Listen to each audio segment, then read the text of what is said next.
Cette baisse est monumentale. Salut tout le monde. Donc, par rapport à ma dernière vidéo où je vous avais montré, donc qu'est-ce que je vous avais montré la dernière fois? Je vous avais dessiné un triangle. On va un peu zoomer en 1 heure, puisque là j'étais en 4 heures. Ce triangle-là, je vous l'avais dessiné. Et je vous avais dit, soit on casse par le haut et on monte encore d'un cran, soit on casse par le bas et donc une baisse va se produire. Qu'est-ce qui s'est passé? Eh ben, on a cassé par le bas. Donc ça s'est passé dimanche vers midi, à peu près 11 heures. On a cassé ce triangle. Alors je vais être honnête avec vous. Est-ce que, malgré que je vous ai montré, malgré que voilà que j'ai un peu anticipé ce mouvement grâce à ce triangle, que je vous ai même dit voilà ce qui pouvait se passer, est-ce que pour autant j'ai profité à fond de cette baisse? Je vais être très très honnête avec vous. Eh ben non, j'ai même fait quelques erreurs. Je vais vous expliquer un peu. Donc techniquement, voilà, il n'y a rien à redire. J'avais tracé les bons trucs. Après, maintenant, c'est ce qui se passe dans la vie. Et ben dimanche, donc on invitait du monde. Enfin, du coup, j'étais pas disponible pour être forcément sur les marchés. En fait, j'ai même pas vraiment regardé les marchés pour vous dire dimanche. Peut-être dimanche matin un petit peu vite fait et après j'ai laissé tomber. Et puis c'est vrai qu'à force d'être c'est pas du stress forcément, mais comme le marché n'arrête pas de monter, donc ces derniers temps, je me réveillais la nuit, je regardais tout le temps. Enfin, je jetais un tout petit coup d'œil quand même au marché à chaque fois. Ouais, j'étais un peu soutenu sur le marché. J'étais voilà assez pris par le marché. Et c'est vrai que à partir de samedi, j'ai eu envie de me détendre un peu.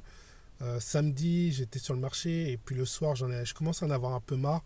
Et donc dimanche, j'ai un peu relâché en fait. J'ai relâché ma surveillance. Et en plus, comme c'était le jour où on invitait du monde pour manger la galette, donc je me suis dit, allez, je vais rester plus dans l'ambiance famille et moins dans le côté à regarder les cryptos et tout ça. Et j'avais cette impression en fait que le marché allait quand même euh, monter d'un cran. C'est vrai que j'avais, en scénario probabilistique, j'avais plus cette impression que le marché allait monter. Il s'est passé l'inverse. Malheureusement, j'ai pas surveillé les marchés jusqu'à la fin d'après-midi. Donc, je suis arrivé sur le marché. On venait de faire, alors je crois que, ouais, voilà, le pic bleu, là, enfin, la grosse mèche bleue de baisse. On venait de la faire et moi, quand j'ai vu le cours descendre aussi bas, je me suis dit là, il faut vendre. Et j'ai commencé à vendre à ce moment-là. Donc, j'ai vendu bas. J'ai vendu un coup par là, un coup plus bas. Et j'ai vendu vers le plus bas. Puis c'est remonté en flèche. Et là, je me suis dit, merde, ça se trouve, c'est vu qu'on a tapé, enfin, on a quasiment tapé ce rectangle d'ancien ATH là alors c'était l'ATH de quoi? Voilà, l'ATH du 3 janvier. Je me suis dit, ben, ah, ça y est, il a fait résistance, enfin, il a fait support, et du coup, le cours va certainement pas forcément remonter et faire des plus hauts, mais il va certainement euh, stabiliser au-dessus de cette zone. Donc, je me suis dit, mince. Et après, j'ai racheté plus haut, donc bref, j'ai perdu, en fait, j'ai fait un peu de perte du coup à cause de ça. Et le pire, c'est que j'ai touché à l'ETH, alors que l'ETH, je m'étais promis de ne pas y toucher. Et je sais pas quelle idée m'est passée par la tête de toucher à l'ETH. J'ai fait la même connerie sur l'ETH. Enfin bref, voilà. J'étais pas préparé, j'étais pas dans l'ambiance du marché, puisque comme je vous ai dit, j'avais déconnecté un peu, j'avais relâché la pression. Et arriver sur le marché, voir la dégringolade, qui était pour moi une bonne chose, parce que c'est ce que j'attendais. Mais le fait de ne pas l'avoir pris au bon moment m'a complètement capoté et j'aurais pas dû toucher au marché du tout. À un moment, je me suis dit ça, puis après, c'est devenu trop fort. Je me suis dit, je regardais un peu le marché, je me suis dit là, ah, il y a peut-être un point de vente. J'ai voulu le prendre et j'ai fait l'erreur qu'il fallait pas faire. J'ai pris ce mouvement, cette vente. Et voilà, voilà, donc j'ai fait un peu de perte, je vous l'avoue. Je suis honnête. Je suis honnête. Voilà, après, il y a des circonstances qui arrivent dans la vie. Et je pense que cette baisse aussi, je voulais parler un peu plus de, c'est pas vraiment du fondamental pur, mais de la psychologie de marché. Tout le monde était là, dès qu'il y avait des nouveaux plus hauts, attendait les pics de baisse. Tout le monde attendait les pics de baisse. Qu'est-ce qui s'est passé? Le marché, il est monté à 42 000, il a stabilisé un petit peu, et quand personne s'attendait, quand tout le monde commençait à dire, bon, allez, vu comment il part, il va continuer son bull run, il va monter à 50 000 et tout ça. Au moment où tout le monde commence à se dire, ouais, il va monter, tout le monde fait un peu des prédictions, des analyses haussières et tout ça. Qu'est-ce qui se passe? Le marché nous prend à contre-pied.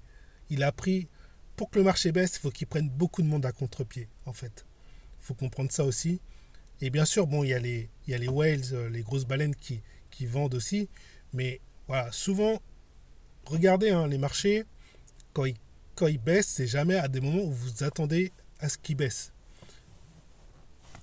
Et c'est là qu'ils baissent. Bref, techniquement, il y avait un moyen avec ce triangle de prendre le navire au bon moment. Malheureusement, comme je vous l'ai dit, j'ai pas été sur le marché au bon moment. Et ça me fout les boules. Vous savez pas comment, parce que depuis le temps que je regarde les figures techniques pour me dire ah là ça peut casser, ah là il y a si ça fait ça tac tac, et à chaque fois ça part à la hausse.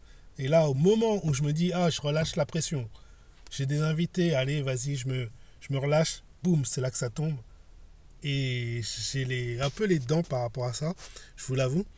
Par contre bon ce que j'ai fait là aujourd'hui c'est que j'ai vendu après en dessous là, en dessous de mon rectangle ATH. Je pense que ça peut continuer à baisser. Après, bien sûr, il faut garder le marché. Si le marché vient casser des nouveaux, enfin des plus hauts, les plus hauts qui précédents, selon la théorie de dos, si on a une inversion, là on pourrait effectivement rentrer dans une phase de stabilisation basse du marché. Voilà, faudra suivre. Est-ce qu'on va continuer à baisser? Moi, je dis qu'il y a une probabilité quand même qu'on continue à baisser parce que quand on va regarder le 4 heures, bon, le 4 heures ne nous dit pas grand-chose, mais le daily, on vient à peine de franchir donc En fait, ça va dépendre de ce qui va se passer à la clôture. Est-ce que si la clôture se fait en dessous de la moyenne de Keltner, on pourrait effectivement continuer à baisser. Maintenant, si elle se fait au-dessus, on a peut-être atteint le bottom. À voir.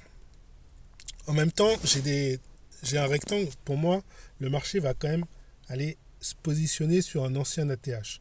Il va prendre support sur un ancien ATH. Enfin, c'est ce que je pense. Je ne dis pas que j'ai raison. Et vous voyez, les rectangles représentent des ATH, les quelques ATH passés, qui sont plus visibles en 4 heures, je crois. Donc pour moi, il devrait venir taper sur cette enfin l'ATH ici. Il devrait venir taper environ à ce niveau-là. Maintenant, je ne peux pas le prédire, hein, bien sûr. Je suis pas devin. Mais pour moi, le marché devrait venir taper ici avant de repartir. Donc vers les 28 000. Voilà, ça sera à suivre. Bien sûr, il peut reprendre, il peut remonter, hein, il peut stabiliser, puis il peut redescendre plus tard. Hein. Tout est possible. Là, on ne sait pas vraiment ce qui va se passer. Toutes les possibilités sont envisageables. Et d'ailleurs, je vais prolonger mes obliques puisque je vois qu'elles tapent à certains niveaux précis. Donc là, j'ai des obliques jaunes à prolonger. Peut-être que je peux le faire là. Hop. Ah. Je vais essayer d'être à l'à peu près là. Voilà. Donc on a une oblique là qui montre un peu. Donc là, on est en train de prendre un support oblique Alors, est-ce qu'il va être suffisant? C'est possible. On avait ce support là aussi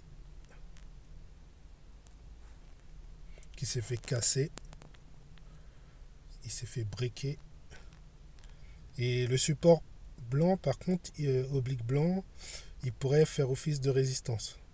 Et le marché pourrait ensuite redescendre et casser le support oblique en pointillé jaune. Bon bref, voilà. Alors on va regarder, j'ai pas trop regardé, j'avoue, la dominance du Bitcoin. Alors on va regarder d'abord qu'est-ce que fait l'ETH et les autres alts. Tant qu'on y est, hein. Allez, on y va. Alors l'ETH. En plus j'ai pas beaucoup de réseau là où je suis. Donc l'ETH, il baisse. Il n'a pas baissé énormément. Hein. Vous voyez, les alts supportent mieux la baisse. Et d'ailleurs, c'était une donnée que j'avais été regarder. Et face à ça, je pensais que le Bitcoin ne baisserait pas énormément finalement. Et pourtant, il continue. Donc peut-être qu'il va s'arrêter là parce que effectivement, les alts, pourtant, enfin, à vue d'œil, elles n'ont pas l'air de dégringoler de fou. Mais en même temps, il faut dire, elles n'ont pas monté de fou comme l'a fait le Bitcoin. Donc c'est normal qu'elles aient moins à rattraper aussi que le Bitcoin. Donc il faut aussi prendre ça en compte. Donc là, les alts, voilà, globalement. Alors je vais peut-être mettre en daily, on va voir. Ouais, on est à peu près sur le même niveau que Bitcoin. On est un peu plus bas par rapport aux vagues de Keltner. Donc en relatif, en fait, on est même un peu plus bas, mais peut-être qu'en pourcentage, on n'a pas autant de pertes. Mais en relatif, par rapport aux bandes de Keltner, on est quand même en dessous de la vague moyenne, alors que sur le Bitcoin, on est... Enfin, actuellement, on navigue un peu au-dessus. Actuellement, si vous regardez... Alors, je vais me mettre en daily. Le réseau est faible. Bon, tant pis. Bon, bah, tant pis.